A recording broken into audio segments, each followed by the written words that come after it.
여러분, 직장 생활하는 많은 분들이 계시는데요. 직장 생활하는 게 쉬운가요? 어려운가요? 우리 어머니들 그런 얘기 많이 하시더라고요.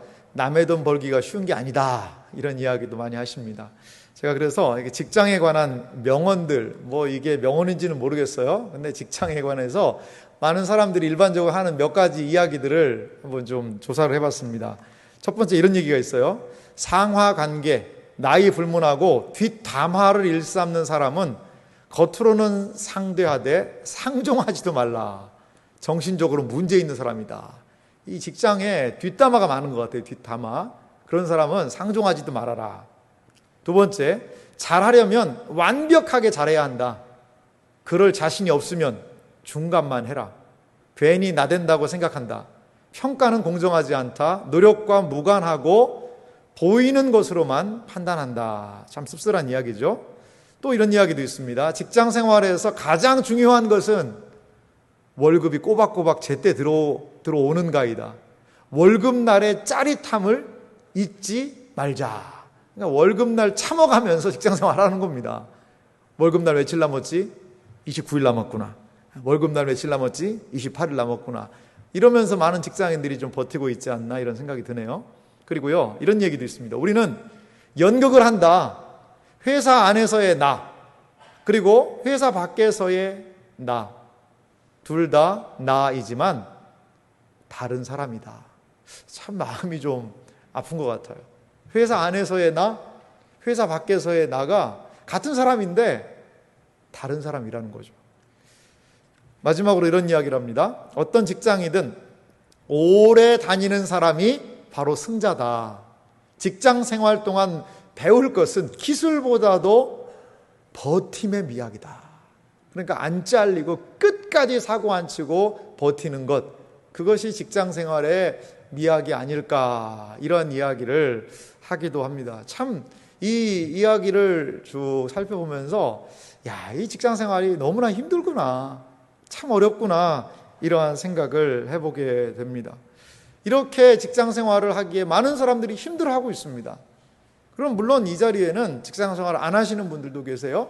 그리고 이 직장에서 은퇴하셔서 이제는 여러 가지 안정적인 삶을 누리시는 분들도 계십니다. 오늘 이 베드로 사도는요, 우리 그리스도인의 사회생활에 관해서 분명히 이야기하고 있거든요. 오늘 직장을 다니시는 분들은 정말 이 말씀을 구체적으로 적용해 보고, 또한 직장을 안 다니시는 분들이라 하더라도 이 말씀을 좀 기억하면서 그들을 응원하며 격려하며 함께 기도하는 마음으로 말씀을 듣기 원합니다. 그리스도인들은 이렇게 치열한 직장에서 과연 어떻게 그리스도인으로 살 수 있을까요? 어떻게 구별된 직장 생활, 구별된 사회 생활이 가능한 것일까요? 오늘 말씀을 통하여 우리가 교훈을 얻고자 합니다. 먼저 우리가 살펴볼 것이 있는데요. 오늘 우리가 읽었던 베드로전서 2장에 나오는 사환들아의 이 사환이 누군가, 그것을 좀 먼저 살펴볼 필요가 있습니다. 이 사환이라는 그 용어의 의미를 좀 보면은요, 고대 사회에는 전쟁이라든지 또는 경제적인 이유라든지 이런 것 때문에 많은 사람들이요, 이 노예가 됐습니다. 지금부터 약 2000년 전이니까요, 얼마나 노예제도가 많이 있었겠어요? 많은 사람들이 정말 노예가 되었다는 거죠.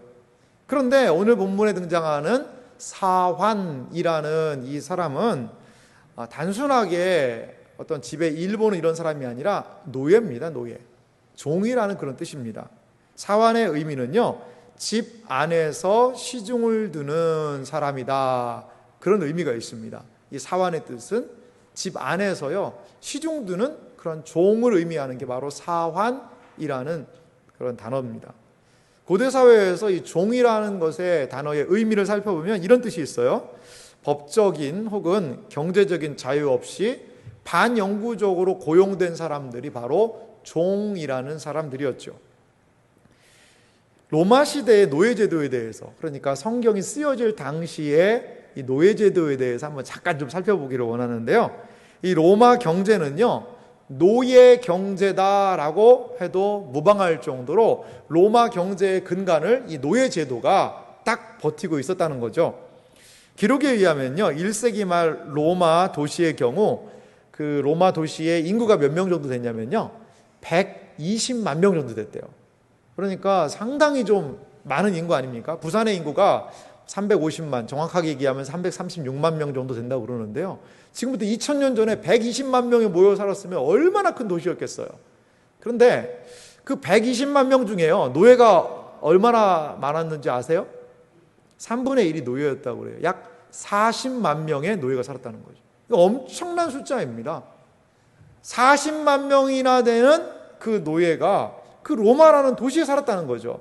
어떤 사람은 가정에 한두 명의 노예가 있었기도 하고요. 부유한 어떤 사람은 그 가정에 400명의 노예가 있었다고 그래요.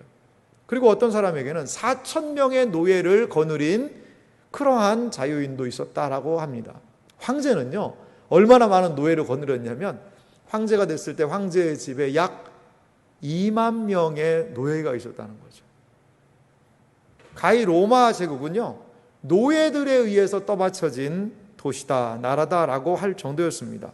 노예는요, 사회적 구조 중에 가장 낮은 계층에 속하는 그러한 사람들이었습니다. 이들을 위한 어떤 사회적인 제도, 보호장치가 존재하지 않았다는 거죠. 단순한 주인의 소유에 불과했습니다. 그러면 노예들은 무슨 일을 했을까요? 육체적으로 하는 노동에 많이 동원됐다고 그래요. 농사일, 또 뱃일, 건축하는 일, 광산, 노동력이 필요하다는 요구하는 곳에 노예들이 가서 일을 했고요. 그리고 집 안에서도 일을 했는데요. 가사, 또 육아, 그리고 자녀들을 가르치는 가정교사로도 노예를 활용했다라고 합니다. 노예들에게 이러한 상황들이 있고요. 철저히 주인의 통제 속에 살아갔던 사람들이 바로 이 사람들이었습니다. 일부 노예들은요, 근데 돈을 받기도 했다고 그래요. 돈을 받고, 그리고 그 돈을 모아가지고요, 자기의 몸값을 주인에게 주고 자유인이 되는 길이 있기도 했다라는 거죠. 이렇게 고대 사회에는 이 노예제도라는 것이 있었고, 오늘 성경 말씀은요, 사환들, 바로 집 안에서 종으로 살고 있는 그 사람들을 향하여 이렇게 말씀하고 있다라는 겁니다. 고대 사회의 가장 중요한 고용주와 피고용인의 상황이 바로 이 노예와 주인의 모습이었다는 거죠. 사실 우리 사회에는요, 지금 노예제도가 없어요. 노예제도는 존재하지 않습니다. 하지만 오늘 본문 말씀을 고용하고 있는 사람과 피고용인인 그 관계 가운데서도 충분히 교훈을 찾아볼 수 있는 내용들이 있다라는 것이지요. 그리스도인 사환, 그리스도를 믿고 따르는 그 사환은 그러면 그 사회에서 어떻게 행동을 했어야 할까요? 저는 이 말씀을 통해 한 3가지 정도 신자들의 사회생활을 오늘 본문의 말씀에 의거해서 살펴보기 원합니다. 먼저 신자는요, 주어진 권위에, 신자의 사회생활의 중요한 의미는 주어진 권위에 순종해야 한다라는 것입니다. 오늘 본문 베드로전서 2장 18절 말씀은 이렇게 얘기를 해요. 사환들아, 범사에 두려워함으로 주인에게 순종하되 선하고 관용하는 자들에게만 아니라 또한 까다로운 자들에게도 그리하라. 이 사환들에게 무엇을 얘기하죠? 주인에게 순종하라는 거죠. 그래서 관용하는 좋은 주인이 있었던 것 같아요. 그런 사람들에게만 순종하는 것이 아니고 누구에게도요? 까다로운 자들, 이 까다롭다라는 것의 원어의 의미를 보니까 이 굽어 있다는 거죠. 또 어떤 의미가 있냐면 비포장도로 있잖아요. 비포장도로. 그 비포장도로로 차가 달려오세요. 얼마나 덜컹덜컹거려요. 약간 그런 의미가 있어요. 그러니까 뭔가 늘 까다롭게 굽어 있는 그러한 주인에게도 동일하게 순종하라라고 이야기를 하고 있다는 거죠. 당시요, 많은 주인들이 종들을 학대했거든요. 노예들을 소유물로 생각하고 학대하는 상황에서 아니 주인들에게 순종하라, 이 그리스도인 종들에게 이 권면을 한다는 것은 참 쉽지 않았을 것 같아요. 하지만 사도는요, 명확하게 까다로운 주인이든 좋은 주인이든 순종하라라고 이야기를 하고 있습니다. 사환들이 두려워하라라고 하는데요, 본문 말씀 다시 한번 보여주시면요, 사환들아 범사에 두려워함으로 주인에게 순종하되. 여러분, 여기서 누구를 두려워하는 것일까요? 주인을 두려워하는 것일까요? 아닙니다. 자세히 본문의 의미를 보면 사환들이 두려워하는 것은 주인이 아니에요. 누구를 두려워하는 걸까요? 범사에 하나님을 두려워함으로 주인에게 순종하라라는 말씀이 있어요. 하나님을 두려워하는 것이죠. 그들은 주인이 두려워서 물론 그런 부분도 없지 않아 있을 수 있겠습니다. 하지만 그보다 더 우선적으로 하나님을 기억하면서 순종하고 주인을 존대해야 한다는 것입니다. 우리는 이렇게 생각할 수도 있습니다. 아니, 노예제도 자체가 불합리한 제도인데 성경은 그 제도가 달라지게 라고 얘기해야지 왜 성경은 주인에게 순종하라라고 얘기하는가? 불의한 세상이 먼저 달라져야 될 것이 아닌가? 라고 많은 분들이 생각할 수 있습니다. 바울도 그렇고요, 베드로도 그렇고요, 그 당시의 기존의 체제를요 인정합니다. 인정해요. 아마도 이들은 예수님이 곧 오실 것이다 라고 생각했던 것 같아요.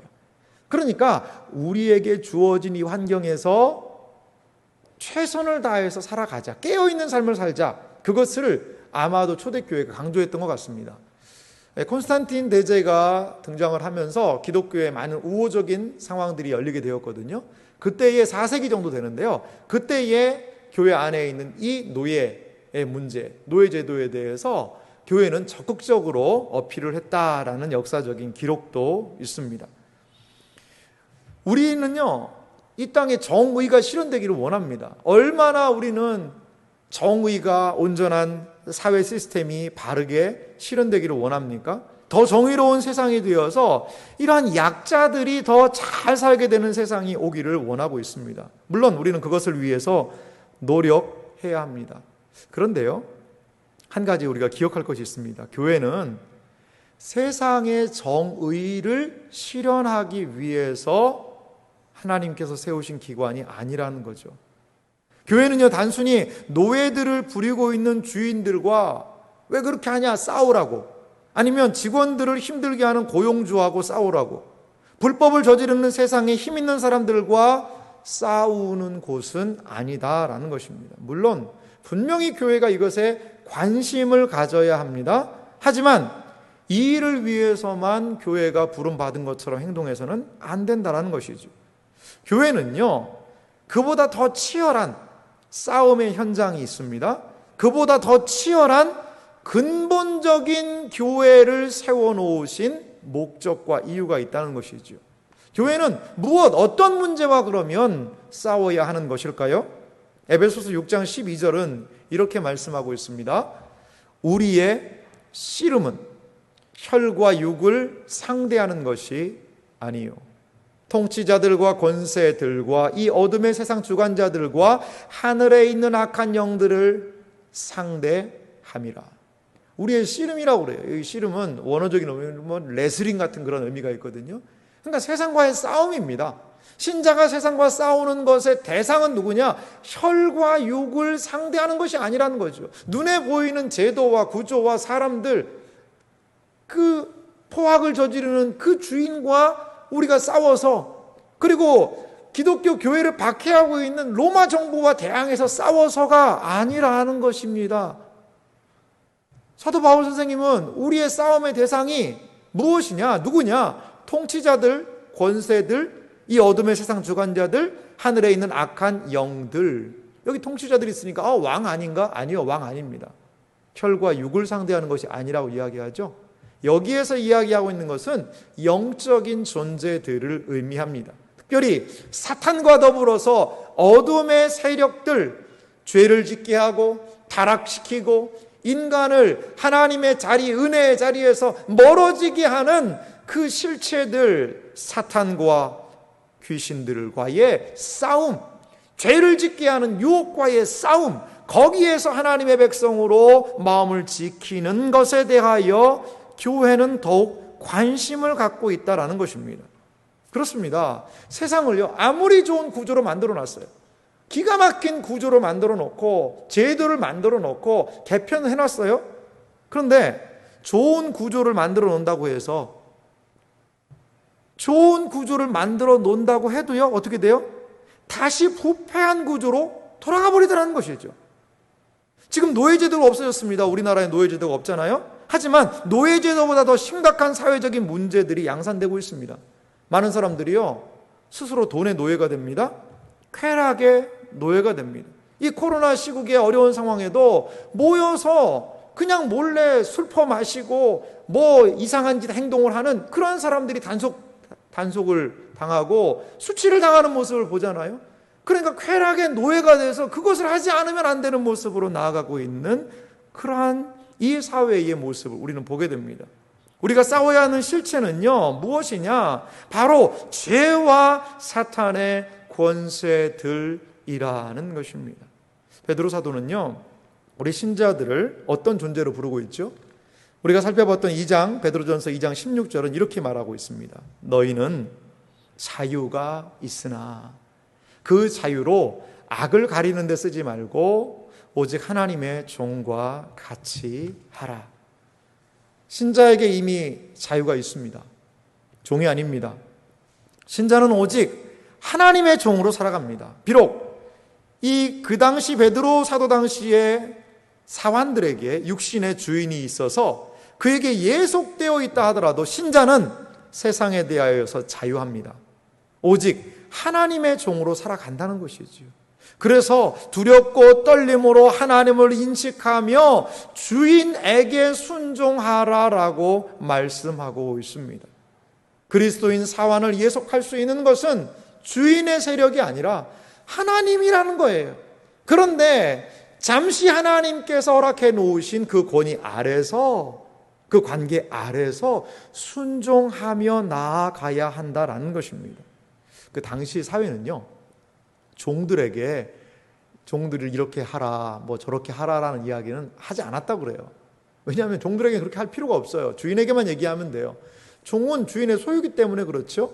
하지만 교회는요, 그 종들에게, 그 사환들에게 무엇을 이야기합니까? 어떻게 주인을 섬겨야 할지를 말씀하고 있다는 것이지요. 그들이 단순히 인간 주인만을 섬기는 존재가 아니라 하나님의 종으로 살아가면서 이 땅을 섬겨야 한다라고 가르치고 있는 것입니다. 사랑하는 성도 여러분, 우리는 이 땅에 주어진 권위들에 순종해야 합니다. 직장과 사업 관계 안에서, 학교와 지역 사회 안에서 세워진 권위들을 인정하며 순종해야 됩니다. 왜 그렇습니까? 그 인정하며 순종하는 기초가 무엇이냐? 하나님을 신뢰하고 순종하기 때문에 우리는 그러한 상황에서 순종해야 한다는 것이죠. 두 번째로 신자의 사회생활을 우리가 살펴볼 필요가 있는데요, 적극적인 선을 행하라라고 이야기를 하고 있어요. 베드로전서 2장 19절과 20절의 말씀, 오늘 본문을 좀 보면은요, 19절은 말합니다. 부당하게 고난을 받아도 하나님을 생각함으로 슬픔을 참으면 이는 아름다우나. 20절은요, 죄가 있어 매를 맞고 참으면 무슨 칭찬이 있으리요. 그러나 선을 행함으로 고난을 받고 참으면 이는 하나님 앞에 아름다우니라. 그 사환들에게 선을 행함으로 고난을 받게 되면, 그리고 참으면, 고난을 받더라도 참으면 하나님 앞에 아름답게 된다라고 이야기합니다. 부당한 고난을 당할 때에도 하나님을 생각하면서 슬픔을 참으면 이것이 하나님 앞에서 아름다움이 될 수 있다라고 이야기를 해요. 여기 19절에 하나님을 생각하다라는 표현이 있습니다.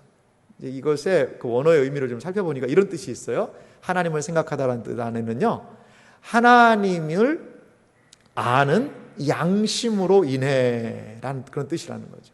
하나님을 생각한다는 것이. 그러니까 하나님을 믿고 나니까 무엇이 발생하는 거죠? 내 안에 양심이 발동하게 된다는 거죠. 양심은요, 도덕적인 분별을 담당하는, 옳고 그름을 판단하는 가장 중요한 기준이 양심입니다. 이 양심이 회복될 때에 우리의 삶은 회복될 수가 있는 겁니다. 많은 사람들이요, 양심을 거부하면서 살아요. 무엇 하려고? 돈 벌려고, 무엇 하려고? 더 잘 살려고 양심의 눈을 감아버립니다.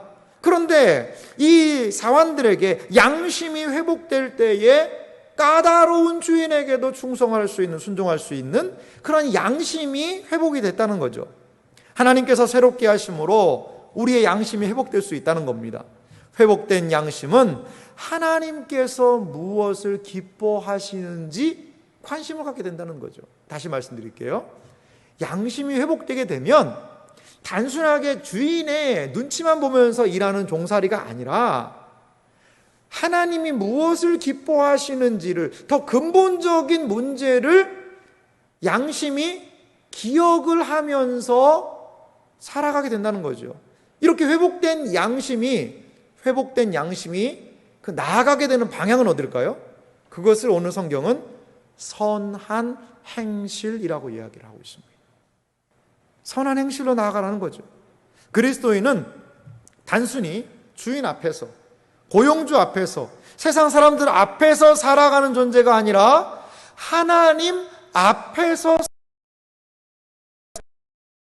목사님이요, 일하시는 목사님이 계시더라고요. 많은 어려운 그런 교회 상황 때문에 일하시는 목사님들이 좀 계시는 것 같아요. 많이 계시는데, 근데 이 목사님은 어떤 일을 하시냐면 인테리어 일을 하세요. 인테리어 일을. 그래서 인테리어 일을 이렇게 하시는 목사님이신데, 그리고 주말에는 교회를 섬기고 주중에는 일도 하시고 하는 그런 분이세요.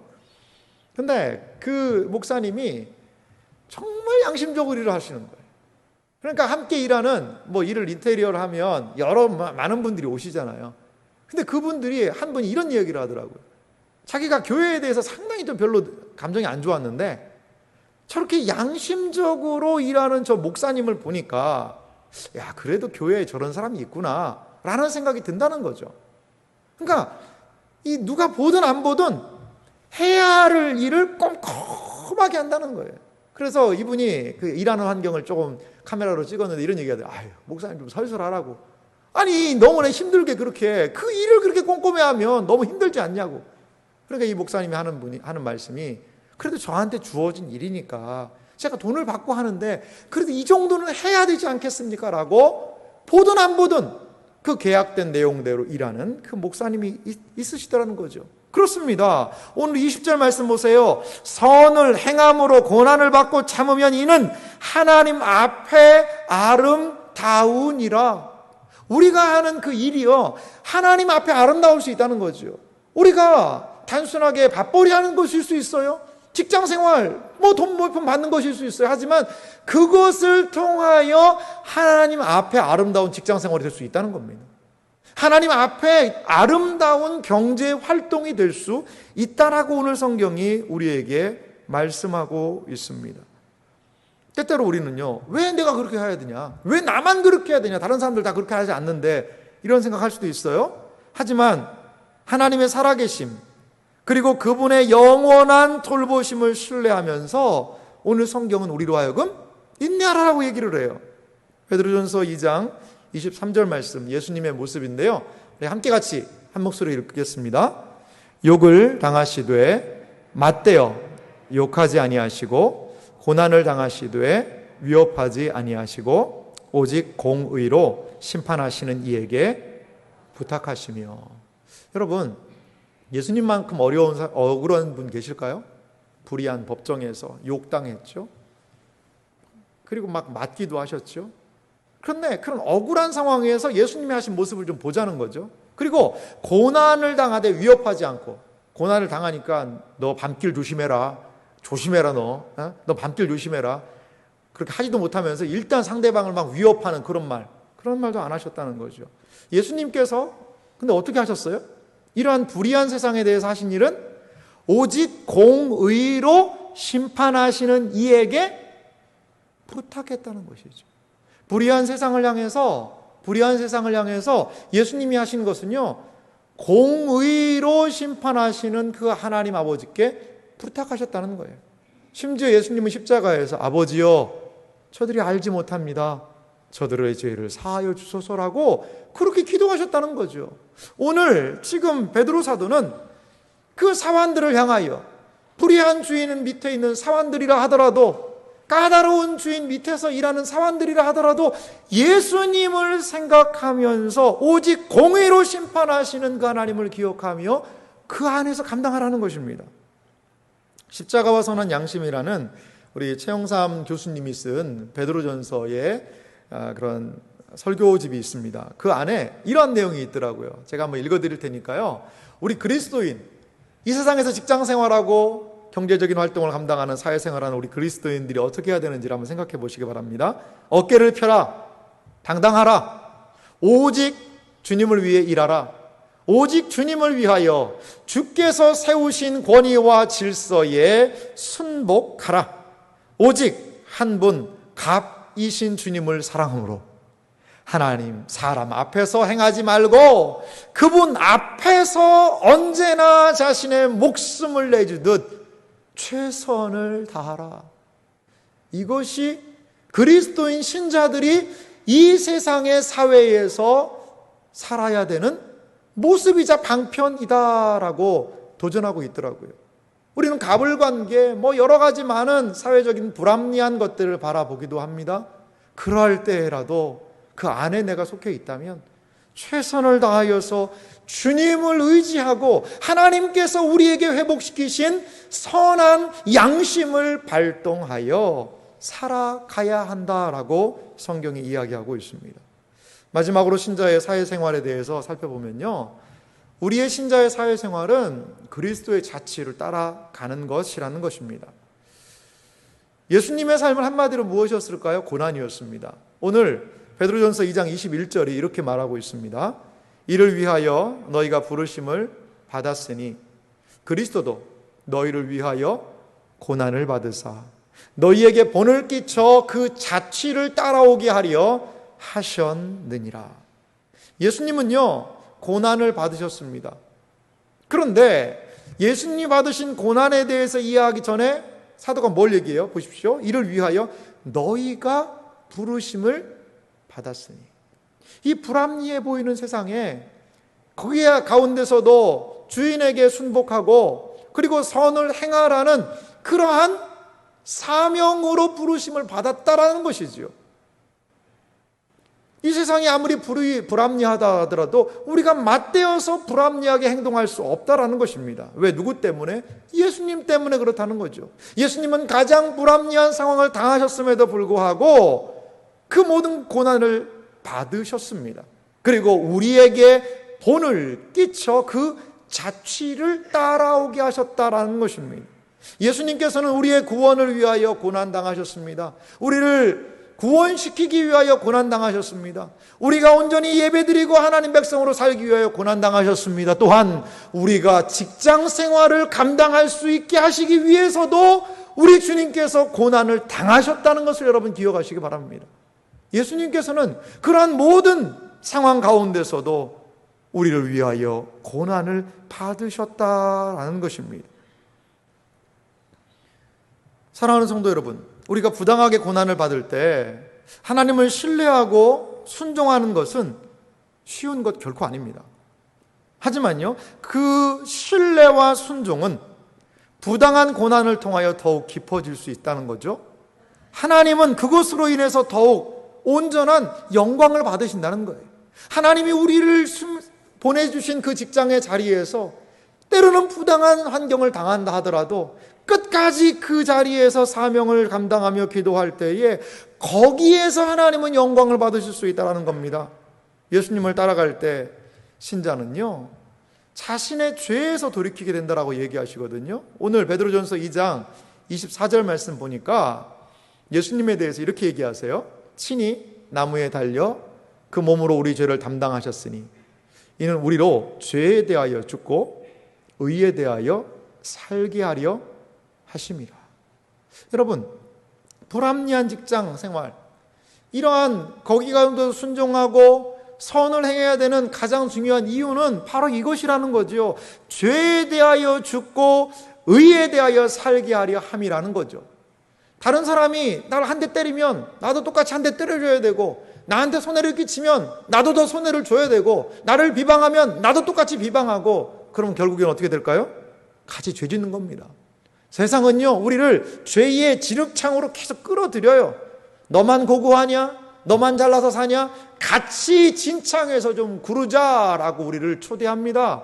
하지만 오늘 예수님의 교훈을 기억하라는 거죠. 죄에 대하여 죽고 의에 대하여 살게 하기 위하여 예수님이 고난받으시고 십자가를 지셨다라는 것이지요.